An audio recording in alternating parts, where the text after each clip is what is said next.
नमस्कार, मैं हूं आपके साथ प्रदीप आजाद। बात होगी आज हनी ट्रैप के एक उस मामले की जिसमें एक सैन्यकर्मी गिरफ्तार हुआ है। और दरअसल यहां पर जो हनी ट्रैप की शिकार बनाने वाली जो महिला थी, जो लड़की थी, वो थी दूर देश की महिला एजेंट, यानी पड़ोसी मुल्क पाकिस्तान की। लेकिन उसने सबसे पहले खुद को बताया भारतीय है और इसी के चलते जाल में फंस गया हिंदुस्तान का एक सैन्यकर्मी। चलिए आपको पूरी कहानी से रूबरू कराते हैं। दरअसल पाकिस्तानी महिला एजेंट के चुंगल में जो फंसा, जो भारतीय सेना का जो जवान फंसा है, अब वो रिमांड पर है, उससे पूछताछ हो रही है। और जवान ने पूछताछ के दौरान कई नई बातों का खुलासा भी किया है। और पूछताछ में सामने आया कि पाकिस्तानी महिला एजेंट, ये जो जवान था इसका नाम था प्रदीप, और इस महिला एजेंट ने प्रदीप को फंसाने के लिए सबसे पहले जो शुरुआत की वो मोबाइल फ़ोन कॉल के जरिए की। और यहीं से शुरुआत हो गई हनी ट्रैप की कहानी की। अब माना जा रहा है कि प्रदीप के अलावा इस पाकिस्तानी एजेंट ने कई और आर्मी अधिकारियों को फंसाया है, क्योंकि उसने प्रदीप की मदद लेकर कई भारतीय फ़ोन नंबर्स का एक्सेस लिया है। और इंटेलिजेंस को आशंका है कि पाकिस्तानी एजेंट होने के नाते वह इन नंबरों का इस्तेमाल कर अन्य आर्मी के जो अधिकारी हैं, जो दूसरे आर्मी के जो अधिकारी हैं, उनको फंसाने का काम भी करती होगी। बहरहाल इस पर भी बात होगी। अब यहाँ पर आपको बताएं कि ये जो पाकिस्तानी एजेंट थी, ये जो महिला है, ये वीडियो कॉल पर अश्लील हरकतें करती थी और एजेंट ने भारतीय महिला होने का दावा करते हुए ही जवान को अपने भरोसे में लिया। दोनों घंटों चैटिंग करने लगे। अब एजेंट ने प्रदीप को बताया कि वो बेंगलुरु MNS यानी मिलिट्री नर्सिंग सर्विस में काम करती है और यहीं से इस भारतीय सैन्य कर्मचारी को, भारतीय जो सेना का जो कर्मचारी है, इसे भरोसा हो गया कि जो सामने वाली जो लड़की है वो हिंदुस्तान की है। हो सकता है कि इसे भी उम्मीद ना हो कि वो हनी ट्रैप की जाल में फंसता जा रहा है, लेकिन कहते हैं कि लालच बहुत बुरी बला होती है। और यहाँ पर भी कहानी की शुरुआत कुछ ऐसे ही हुई। दरअसल पाकिस्तानी महिला एजेंट से अश्लील चैटिंग और वीडियो कॉलिंग से जवान प्रदीप हनी ट्रैप का शिकार हो गया। हनी ट्रैप में फंसाकर एजेंट ने उससे भारतीय सेना से जुड़े गोपनीय डॉक्यूमेंट्स की फोटोज मांग ली। और अब इंटेलिजेंस की टीम इस पूछताछ में जुटी है कि सेना के गोपनीय डॉक्यूमेंट्स के बारे में क्या क्या चीज़ें वहां पर भेजी गई, और इस बारे में पूरी इंक्वायरी अब फिलहाल चल रही है। खूबसूरती में फंसाने के लिए इस महिला ने, खूबसूरती के जाल में फंसाने के लिए इस महिला ने व्हाट्सएप पर अपनी एक सुंदर फोटो लगाई हुई थी। अब दरअसल ये प्रदीप कौन है जो पकड़ा गया, ये जो सैन्यकर्मी है उसके बारे में आपको बताते हैं। दरअसल प्रदीप कुमार, जिसकी उम्र महज लगभग 24 साल बताई गई है, ये मूलतः उत्तराखंड के रुड़की का रहने वाला है और 3 साल पहले ये जोधपुर में तैनात था। साल 2021 के नवंबर महीने में पाकिस्तानी महिला एजेंट ने सबसे पहले सेना के इस जवान को यानी प्रदीप को कॉल किया था और पहली बार कॉल पर कुछ ही देर बात हुई और इसके बाद व्हाट्सएप चैटिंग के जरिए दोनों की बात होने लगी। चैटिंग में पाकिस्तानी महिला एजेंट ने खुद को ग्वालियर मध्य प्रदेश की रहने वाली बताया और कहा कि वह बेंगलुरु में MNS में काम करती है। जाहिर सी बात है कि जब लड़की ने खुद को मध्य प्रदेश का बताया, हिंदुस्तान का बताया और हिंदुस्तान में ही मिलिट्री सर्विसेज में नौकरी बताई, तो प्रदीप यानी जो सैन्यकर्मी है उसे भी उस पर भरोसा होने लगा था, हो चुका था। खूबसूरती में फंसाने के लिए खुद की जो तस्वीर लगाई गई थी उस पर भी प्रदीप की नज़रें शायद गई होंगी और सैन्यकर्मी प्रदीप को इंटेलिजेंस टीम ने जयपुर कोर्ट में पेश कर रिमांड पर ले लिया है।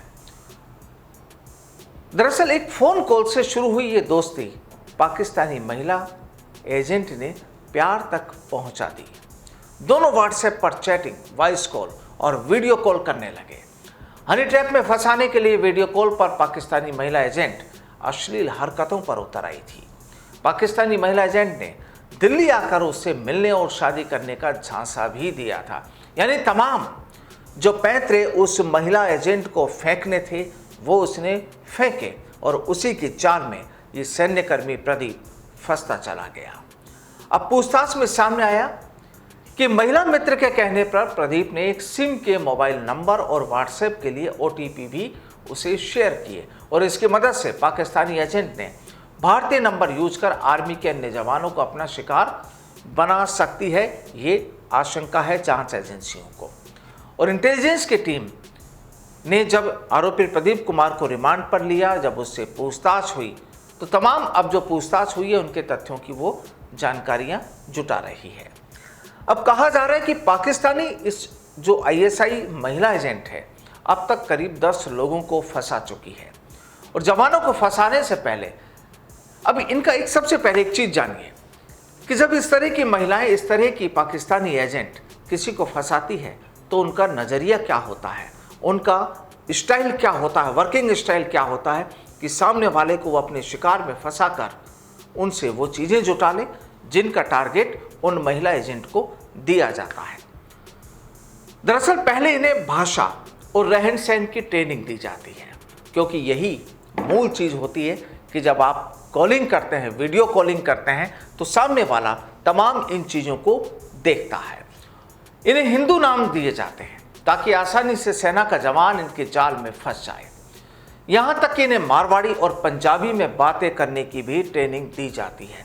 और ऐसा ही हुआ जोधपुर में तैनात गनर प्रदीप कुमार के साथ में। अब पता चला है कि भारतीय सेना के जवानों और नए अफसरों को फंसाने के लिए पाक सेना की मिलिट्री इंटेलिजेंस ने सिंध हैदराबाद में टंडो झानियों के पास आर्मी कैंट से एक मॉड्यूल ऑपरेट कर रही है और इसे हैदराबाद मॉड्यूल नाम दिया गया है। इस मॉड्यूल में हैदराबाद की स्थानीय वैश्यों, गरीब लड़कियों, कॉलेज में पढ़ने वाली युवतियों को हायर किया गया है और उन्हें पाकिस्तानी इंटेलिजेंस ऑपरेटिव यानी PIO ट्रेनिंग दी जाती है।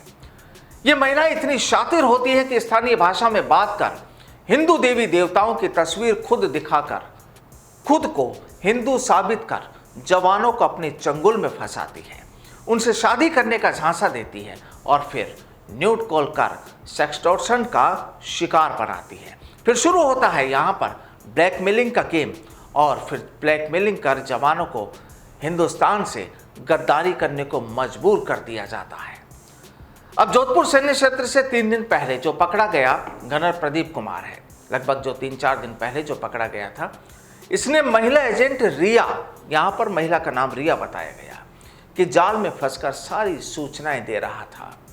भारतीय सेना की खुफिया जानकारी हासिल करने के लिए पाकिस्तानी सेना के इंटेलिजेंस यूनिट 412 सिंध के हैदराबाद से हनी ट्रैप मॉड्यूल लॉन्च किया गया। इस मॉड्यूल के निशाने पर राजस्थान और गुजरात बॉर्डर के सैन्य ठिकानों में तैनात जवान हैं, ऐसी आशंकाएं हैं।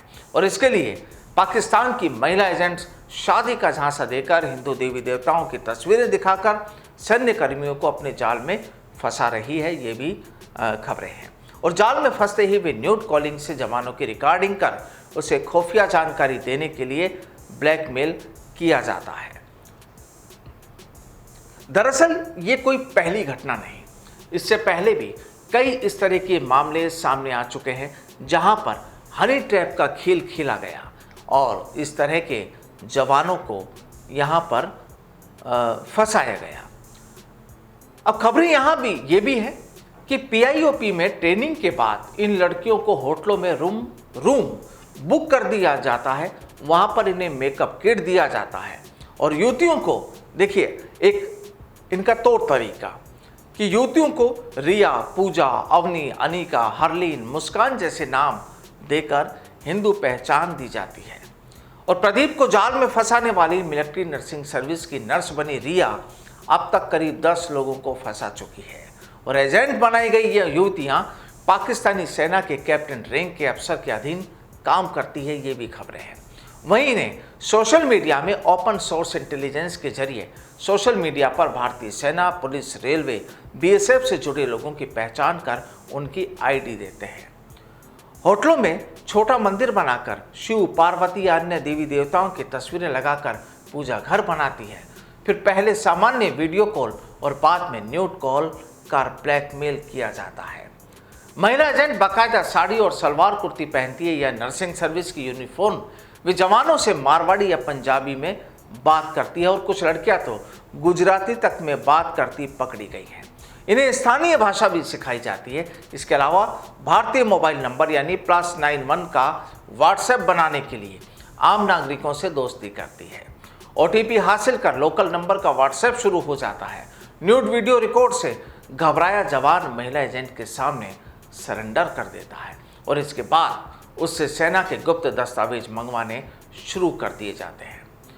सीक्रेट डॉक्यूमेंट के बदले पेमेंट देने के लिए भारत में मौजूद स्लीपर सेल को बिटकॉइन से पैसा ट्रांसफर होता है और स्लीपर सेल वाला कैश डिपॉजिट मशीन में कैश डालकर या फेक आईडी से बने पेटीएम से पैसा जवान के खाते में ट्रांसफर कर देता है।